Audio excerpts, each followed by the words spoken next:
Welcome back to another video with Lotus Hour. Happy BIPOC Mental Health Month. This is just your reminder. This is your sign to take care of yourself today, love on yourself today, take yourself on a date, smile at yourself, say you're proud of yourself, whatever that is for you. Do something kind for yourself. I just wanted to come on here and just share my experience with anxiety and give you guys some coping skills, give you guys some insight into my life and how God has delivered me from different areas of my mental health.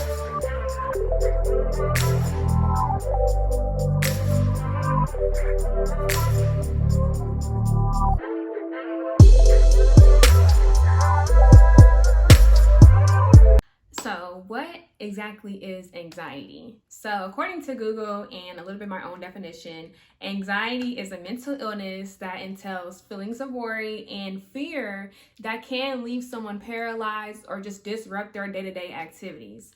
Every mental illness has its own set of general signs and symptoms. And so some for anxiety are having trouble concentrating, feeling restless and on edge, having sleeping problems. So maybe having a hard time going to sleep or having a hard time staying asleep, or you're sleeping too much or you're just sleeping too little overall.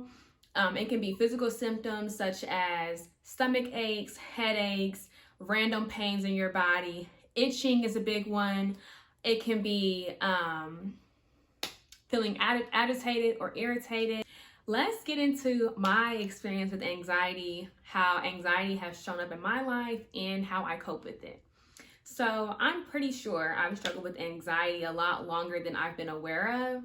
I only became aware of my anxiety my freshman year of college, because I was the way that I'm allowing situations to make me overthink or overanalyze was a little over the top, and I was just okay, this is really freaking me out. And I was always just tense. I was always just nervous, and I was okay, this has to be something. So I figured out that it was my anxiety. One way that anxiety shows up in my life is indecisiveness. So my mind does not allow me just to make one decision and be done. No, it has to backtrack. It has to spin the block and think about it again. And it was just so hard for me to make decisions and just stick with it. So it got really bad my senior year of college, when I had got into my grad schools. So after that, it's time to pick a school, find financial aid, whether that's scholarships, jobs, whatever the case may be, and then find somewhere to live. And I had that plan in mind. So I was just okay, this is what I'm gonna do. And my indecisiveness was no, you're gonna pick something and then go back, and then pick something else and then go back. And literally it was March of this year, and literally 1 week I would be okay, I'm going to this school. Next week, I was no, next time I'm gonna go here. I'm gonna go here, and I'm gonna tell them that, and I'm gonna pay for it, the little enrollment fee or whatever. I'm gonna pay for it. Then it was you know what? Actually, this is just too stressful right now. I'm gonna stay home and get a job. So I'm applying for jobs. Next week, I am doing it all over again. I'm just okay, you know what? Actually, I'm doing to go to grad school. Let me figure out a job. Let me figure out a school. Literally, that was my life. For a whole month, I was struggling with that. Every week I had a new decision in mind, and that went on for all of March. I remember that. And then some of April. So, and I'm just getting worked up thinking about it, because it's just I was really all over the place. So at that point, I was just doing stuff. I was just allowing my anxiety to take the wheel. I was definitely not being Holy Spirit led at all. That's just not what my mind was at the time. And that's that's part of the reason why I ended up just saying, you know what, we're gonna have to go about this a different way. And so now I'm coming to a place where I am seeking deliverance from my anxiety, and have experienced deliverance from my anxiety. I'm okay, I can probably make more sound decisions now that I am focused on the Lord now, and not necessarily focused on all these different outcomes and what will happen. Another big way that anxiety has been shown up in my life recently is paranoia. And it has kind of slightly developed into a little OCD as well. And so it really started 2020 when I got in my car accident. Like, car accident PTSD is real. Like, you kind of just have to go through it to experience it. And I don't wish that on nobody, but it's like you'll never understand what that feels like until you are there in that situation. Because I never have felt like this before in my life. But I had gotten so paranoid about my safety and my surroundings and my environment that it would cause me so much distress. So I would be stressing about, is that door locked? Is the oven off? Did I unplug that?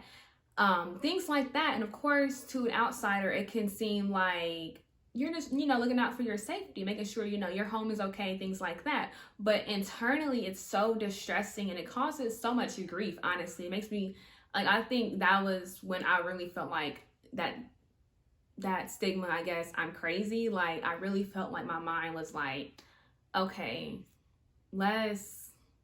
we have to really dig deep and figure this out.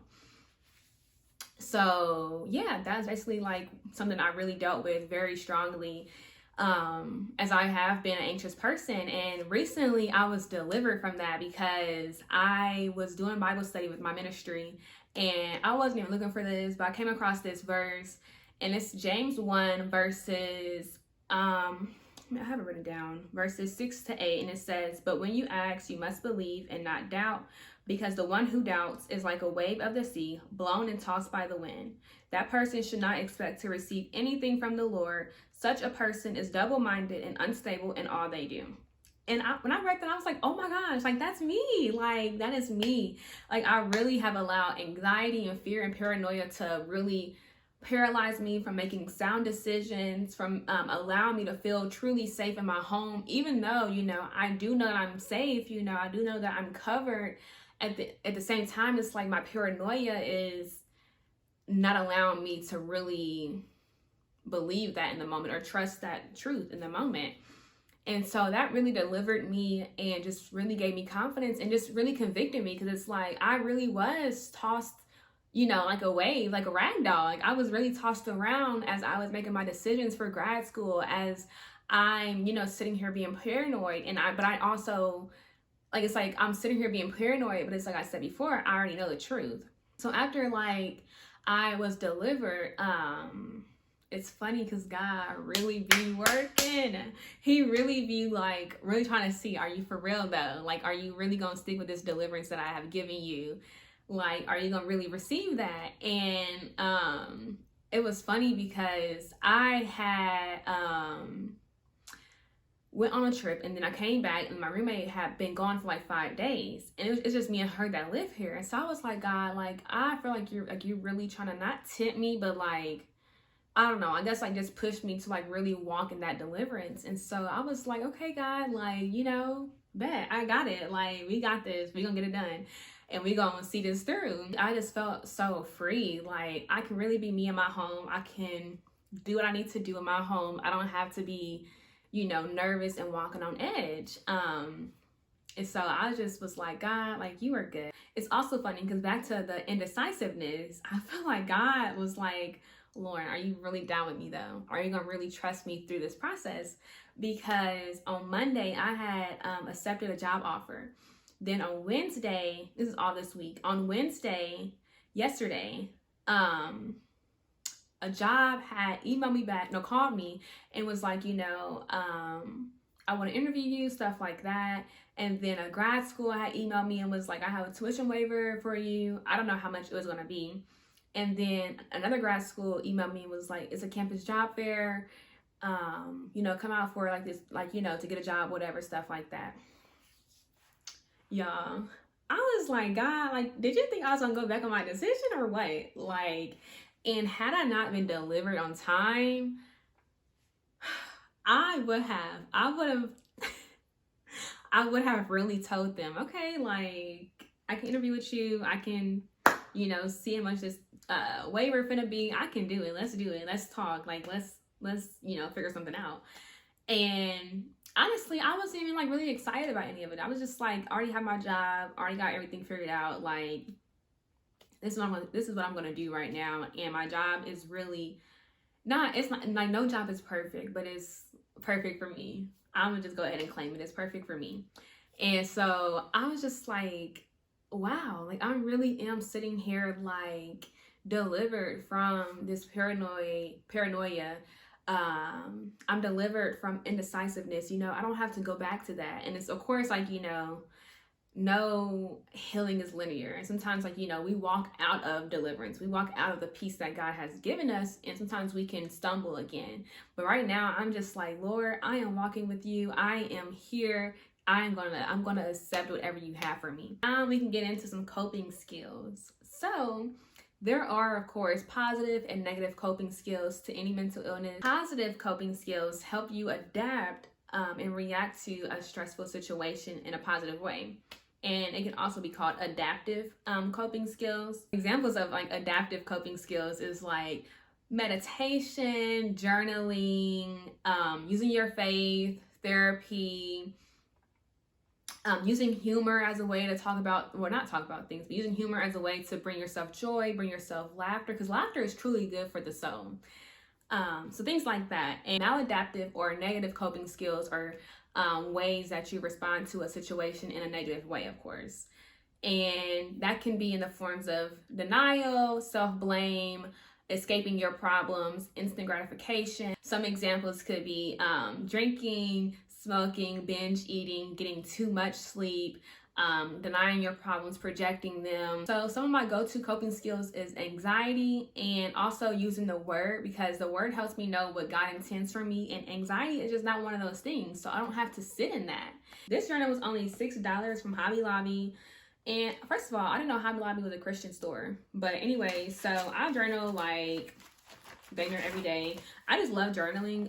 It just really helps me get my thoughts out. Sometimes I'll just free write. Sometimes I'll do a journal prompt. Sometimes I'll just write out my prayers and like read them out loud. Like it really just depends, but I love journaling just because it can help me slow down my thoughts, and it can even help me see where my negative thoughts are at, just so that I can challenge them with the word. So in the Christian community, sometimes we hear pray about it, which prayer can definitely help, guide you to the Lord and ground yourself in his presence. But sometimes it has to go a step further than that. And so our faith is supposed to be a tool, not a blanket to just cover up our issues, but a tool to help us actually work through those things and help us see what God actually intends for us. He does not intend just for us to just mask everything with the word, or just for us to cover everything up with the word. He wants us to actually work through those things with him. And one of the tools that he has given us is the word. And I learned that from Brittany King. She put that in such beautiful words for me that it really helped me in my journey with healing. So for example, if I'm having negative thoughts, I used to turn to Philippians 4. It's this verse that says, whatever is honorable, whatever is true, whatever is lovely, whatever is admirable, whatever is just, whatever is excellent, praiseworthy, think about such things. And so right then and there, I know that God wants me to meditate on things that sound like this. He does not want me to meditate on things that lead to self-deprecation, that lead to me talking down on myself, that lead to me just not really lifting myself up or other people or the situation. So for an example, let's say I used to have, low self-esteem. I read this verse that says, I am fearfully and wonderfully made. I'm made in God's image. There's no way that I'm not perfect, I'm not by any means, but at the same time, he made me just the way I needed to be for a reason. He made me with this purpose as far as my weight or my skin color or my hair, whatever it is. He made that on purpose. And so just trying to like work through those things and think through those things with the word can help you, heal from, like I said, low self-esteem, anxiety, depression, whatever it is. Last thing that I use is my therapy. I love therapy so much. Like it has really changed my life, and it has helped me tremendously in my healing journey. Like you do not have to go through life alone. If you don't want to talk to your family, your friends, that is fine. Talk to somebody though, because you don't need to do this alone. You need community. We all deserve community. And so with that, it's important to understand that therapy is not going against God. Like, it's like having a doctor. Like, no one is going to say, well, going to the doctor is against God. Like, it's just not what God wants from me. Like, no, like, he has literally had people on this earth with these gifts, with these experiences, with education, whatever it is, to be able to help us. Like, going to the doctor is good for your body. Going to therapy is good for your mind. Basically, it's like having a mind doctor. Therapists have definitely helped me just grow in my faith, of course, because some of them were Christian therapists and they were able to incorporate the word through our sessions, which was very powerful for me. And also, they were able to equip me with coping skills or just ways to go about different things that I'm going to encounter in my life, such as, you know, teaching me, or not teaching me, but like helping me learn how to set boundaries, helping me learn how to have uncomfortable conversations, things like that. But at the end of the day, you can't put all your faith in your therapist. Like, they're there to equip you as well with tools that can help you, you know, be able to challenge these thoughts or challenge your fears, whatever, on your own.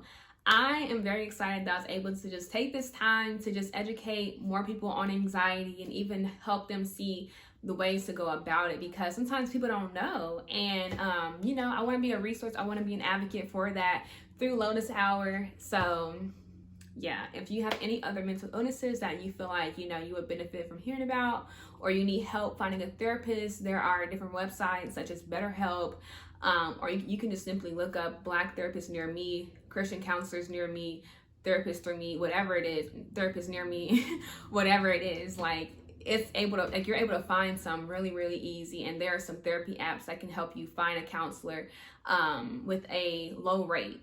So I thought that was really cool too to mention. And lastly, I wanted to let you guys know that there is a prayer video on my channel about anxiety. It is like a prayer meditation video, and there's a prayer, there's some biblical affirmations to help you through anxiety, and I also talk about other coping skills that you can use as well. See you guys on the next video. Stay well, get whole, get healed, and be great. Bye.